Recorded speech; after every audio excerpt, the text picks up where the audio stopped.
This is Listening with Franklin Livingston, and our guest is Ethan Raysor. Okay, so explain to me more this idea that you mentioned that it was easier, or maybe you were drawn to ballet because it had the same kind of structure you had at home. Mhm. So still there was some sort of familiarity Yeah, with the whole situation. it felt comfortable, like not in like a truly comfortable way, but like in a habitually comfortable way, you know? Um, I think when uh people go through trauma, how they process it is very important to how they learn how to grow from it or they learn how to stay in it. Um, I think a little bit of why ballet and the pursuance of classical ballet as a career was so appealing to me was because it felt so comfortable to me. Like most people would never think, oh, let me stay very skinny and watch everything that I eat and have everyone grade me all the time by just looking at me and looking at myself for hours on day in a mirror and never really having a social life beyond the people that I dance with and never having normal toenails and like the whole list of what it is to be a ballet dancer in today's time. Most people wouldn't look at that and be like, yes, I want to do that. Like they would think, oh, that sounds not fun.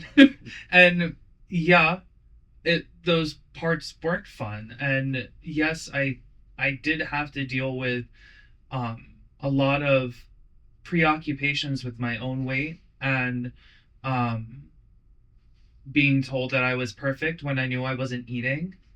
And Because the, sorry to interrupt, but perfection over there, or being perfect, had a different, connotation. right? Skinnier was perfect. Yeah, skinnier was perfect, thinner, not in an unhealthy way, as it was always quoted to me, but Okay. what is a healthy way to be skinny? Like what does that look like? Because I've yet to see someone who is truly thin get complimented on how thin they are without it also being a double-edged sword of are they eating? What I saw them only eat a grape for breakfast or something. Like Right, there's yeah. always that double entendre when people's weight comes into their art. And I think in my experience, always having to be the perfect kid and the normal kid, um, engendered me to want to be perfect for ballet too. And if I was being told I was perfect, then that's perfect. I'm going to stay at that perfect little spot and never move from it. And um And this developmental uh, habit or understanding was the root cause of your childhood, the way you were raised. yeah, absolutely, because I was always pressured to be perfect. I remember being like 15 and 16 and when uh like people who had a crush on me would be texting me and saying like you're just so perfect, I would immediately stop talking to them because I hated the expectation of also being a perfect partner too, because I But why knew I would wasn't people being say that? Why perfect. would they look for someone perfect, knowing that? I mean, I would assume in an educated world where you can get education from anywhere, Yeah, social media, truly. walls, walking, listening, right? Yeah, So perfection is a subjective thing. So absolutely. why would people say you're so perfect? I What do they mean by that? And how would you say more about that? yeah, that was the great question of my teenhood and adolescence was what does any of that mean? Because one person's perfect is another person's you're not doing well enough, is another person's you're too lazy, or is another person's you're too fat or you're too skinny, or you're too gay or you're not gay enough. And it's like, what am I then? What if I'm always looking for the external validation of other people to tell me that I'm perfect and that I don't need to change? Then why am I searching for that? Like, what is it that is forcing me to like constantly have to have this battle between myself and the expectation of being perfect, you know? Um, and I absolutely struggled with that all throughout my 20s, even because it was a like snowball effect, you know? Like it started when I was a kid, but it went through all of my teenhood and then went into my early 20s. And when I stopped getting roles unexpectedly from the company director, he literally took a role that I had had 3 years in a row away from me, blamed my partner, and then to my partner, he blamed me. Neither one of us were injured, but he told both of us that each other was injured and told the rest of the company that both of us were injured.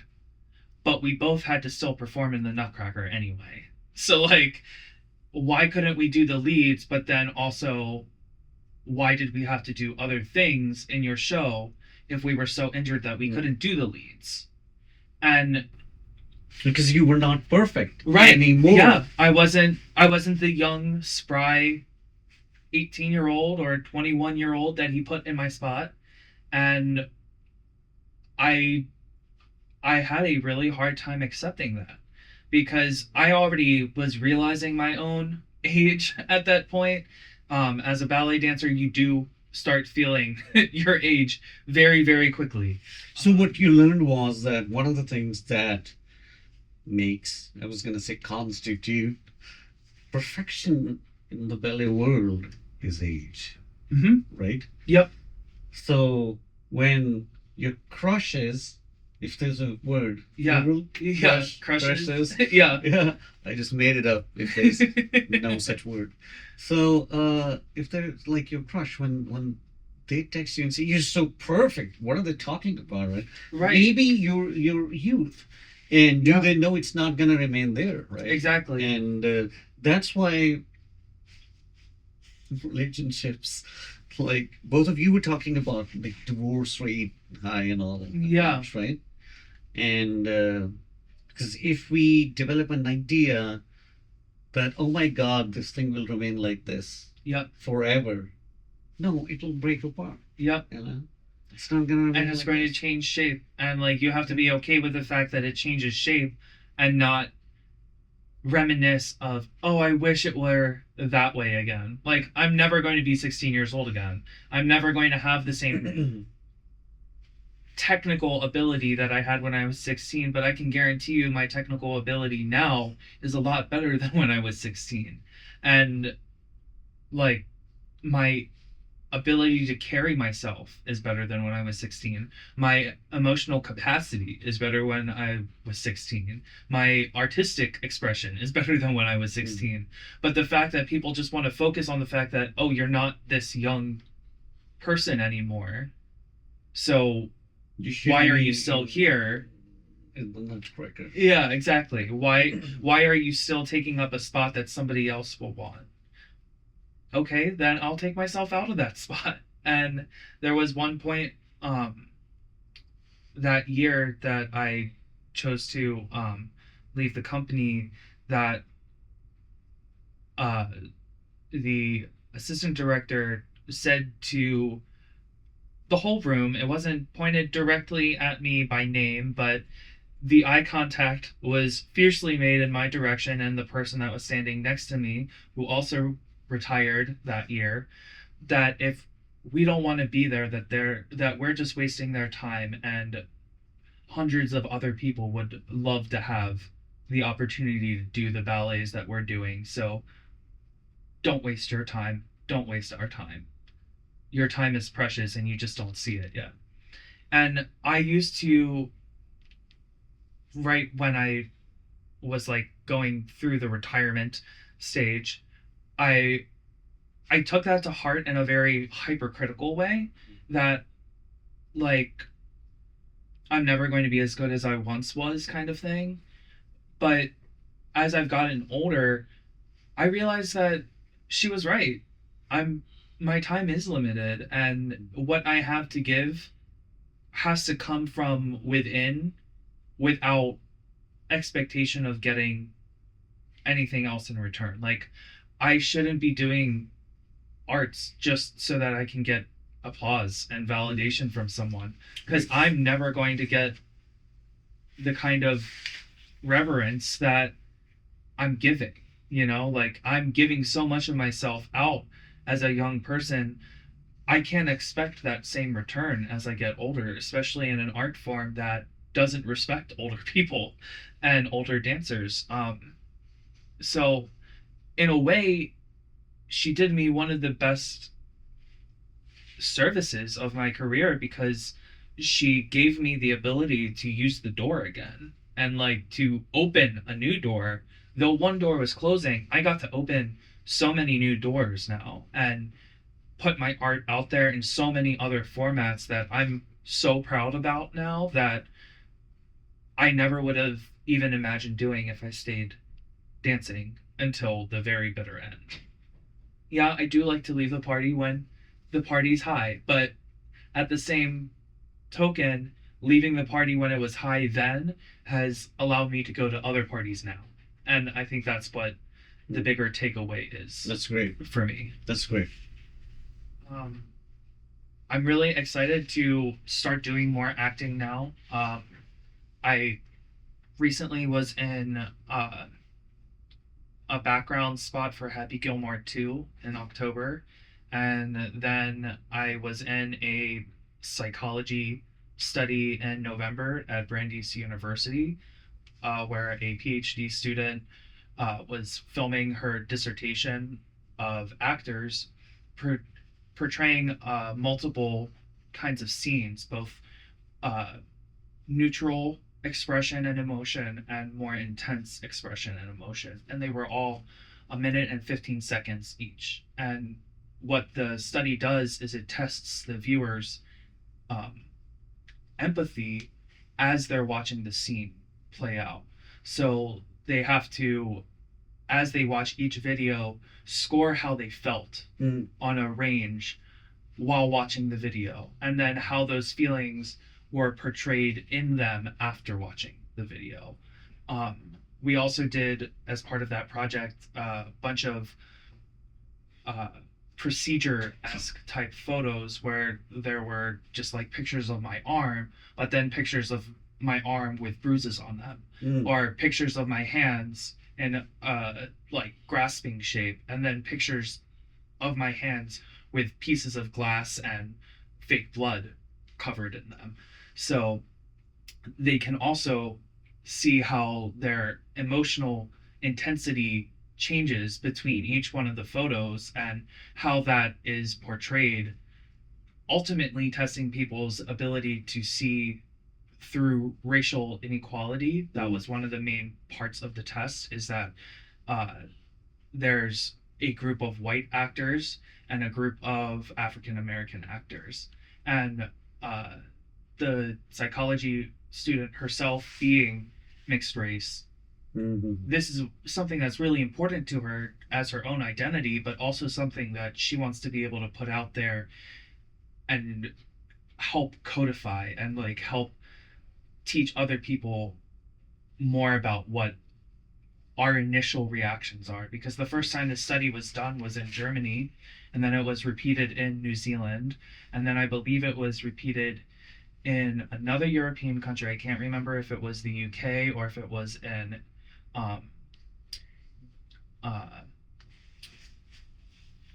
like Denmark, or like the Amsterdam kind of area. Netherlands. Yeah, the Netherlands. I can't remember where the third repetition was, but basically she took this very classic empathy test about racial bias and emotional empathy, and brought it into America in a way that is going to be more resonant to today's time period instead of 60 years ago when it was first done. So that was a really cool project that I wasn't Yeah, expecting sounds to like it. ever be a part of. And um, I really, that so far, that's been one of my favorite projects I've worked on, just because, like, who doesn't love being part of something that Mhm. will outlast themselves in that way, you know? Um, and being a science person, like, that kind of stuff just, like, invigorates me just as much as art invigorates me. In December, I was in another uh, background role for a science fiction thriller movie called Serena. They recently just made the IMDb page for it, and it's kind of like an AI thriller where there's an AI robot that lacks empathy. Big theme throughout all my stuff is empathy, apparently, but it was really cool to, within like a 48-hour period, go from having no work the next day to having a whole shoot and like having to go into the city and get it all done. And right before the holidays, it was just like a Wow, yeah. fun, like Crazy busy special, season. yeah, Yeah. time to do that. Now I'm preparing for a feature film that I'm going to be a supporting role in, that starts shooting on the 22nd of this month. So Wow. Best of luck. thank you. Very soon. I've really been focused on getting myself out there on online casting platforms, because I don't have an agent yet. I'm really working on being my own agent, which in some ways is more fulfilling because I'm not relying on somebody else to do the work for me. Right. And I think that's going to be a large reason and why I continue to get casted and then eventually get an agent, is because I am putting in the work after taking 5 years off from performing at all and just jumping right back into it, no holds barred, and not not worrying about what the outcome is and just doing it so that I can do it again and be in love with my art the same way I used to be. It's a very special thing to me, for me, and something that really resonates deeply with me, because I felt like I had that part taken away from me a few times. Mhm. And now, after going through therapy and after understanding myself and understanding who I am more as a person and knowing how to put myself out there, I'm able to do that in a way that is healthy for me, Mm. and not just grabbing as much attention as I can and hoping that it fills a void that I had to fill myself. So I know we talked a lot about like my childhood and like how I grew up, especially throughout faith-based religion communities, and how being neurodivergent shaped a lot of that, especially because I wasn't um, necessarily the textbook example Mm. of what an ADHD kid presents themselves as. Um, I I feel so much like better that I can like say these things and actually get them out into something coherent, because a lot of this has just been well up inside of me in ways that I could never express before. So like just even having a platform to talk about it on has helped me, and just getting to do it today is an amazing experience for me. Um and also like relaying how ballet tied into that, and how it's been a huge part of who I am, but also not the only defining factor of me, has been a really big thing for me as I've gotten older, because I had to give that up eventually. It wasn't going to be something I could always do, and I didn't want to be the old ballet teacher that could barely stand up tapping kids with a stick. Love my former ballet teacher, may he rest in peace. But like I didn't want to be him. I wanted to be able to still have kids. I wanted to be able to still have a life and have a vibrant family that reflected me, as well as my now husband, and be able to have kids and play with them, not be like, oh yes, dad who looks young is still unable to run and play without busting a hip or shattering a knee or something like that. You know, like I wanted to be able to be there for my kids as much as I wanted my parents to be there for me when I was younger. And just talking about all of this, uh, can't really see it from that far away, but trust and believe I was getting a little misty eyed a few times. And it's just something that you don't really get to talk about that often, especially so candidly. Um, and as a performer, that's not always the first thing people want to know about. You know, they want to know about what projects you're doing and what you love and what you hate and what gives you the most inspiration. But at the end of the day, some of the things that gives you the most inspiration is who you are and like defining that for yourself first and foremost. That allows you to love things, that allows you to want to be present in the moment. And it took me so long to be able to understand that about me, and I just hope that I can get that out there more for other people so that they're not thinking they're the only person dealing with anxiety and depression the same way I've had to deal with it, and that it's not just being anxious and depressed, but like sometimes there's other things going on too, and there's other ways you can seek help beyond just cognitive behavioral therapy. Not saying that that isn't important. Like I've gone to a lot of therapy and it's helped a lot, but also not putting all of that onto a therapist to fix me has been very, very important for me because I've had to fix myself. And if I've always been independent, then this is something that I can absolutely be independent in. There's one thing I get to do, it's present me for everybody else to see. Nobody else gets to do that. So I just want to inspire more people to do that for themselves too. Sure.